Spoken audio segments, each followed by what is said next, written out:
A surprise decision from President Trump has sparked cheers and jeers. We're still experiencing the aftershocks after Trump said he is pulling 2,000 troops out of Syria. RT's Sarah Montez de Oca joins me now. Okay, so Sarah, what does this mean? 2,000 troops, is that a lot? Well, Scotty, this is an issue that Trump ran his campaign on, but has been at odds with his advisors on since taking office, so not everyone is necessarily calling this a big win. Now, the announced withdrawal didn't come without some backlash from both sides of the political aisle, even some of Trump's supporters. Some Republican senators, including Lindsey Graham and Marco Rubio, released a letter addressed to Trump saying that the move could be a costly mistake. We've been fighting for a long time in Syria. I've been president for almost 2 years, and we've really stepped it up. And we have won against ISIS. We've beaten them, and we've beaten them badly. We've taken back the land. And now it's time for our troops to come back home. I get very saddened when I have to write letters or call parents or wives or husbands of soldiers who have been killed fighting for our country. It's a great honor. We cherish them, but it's heartbreaking.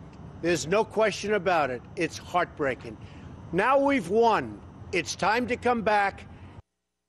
Barring any other surprises, 2,000 U.S. troops are now expected to pull out from Syria. But what does this mean for the rest of the Middle East, where thousands of U.S. military troops still remain? Let me break it down for you. The United States currently has over 1,000 military bases worldwide.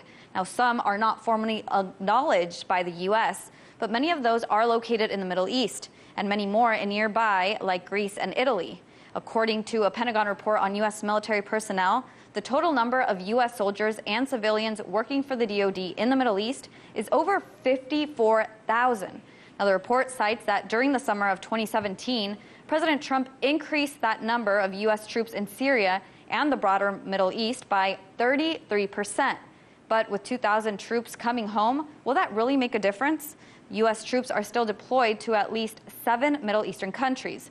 In the latest numbers of U.S. troops and civilians present in the Middle East, they're as follows. In Israel, for example, the U.S. operates a radar facility as well as a base for its 6th Fleet in the Mediterranean. Qatar hosts an estimated 10,000 troops and a U.S. force air base. Now, Bahrain holds an estimated 8,000, and not just in outposts, but also the headquarters of the Navy Central Command and the 5th Fleet.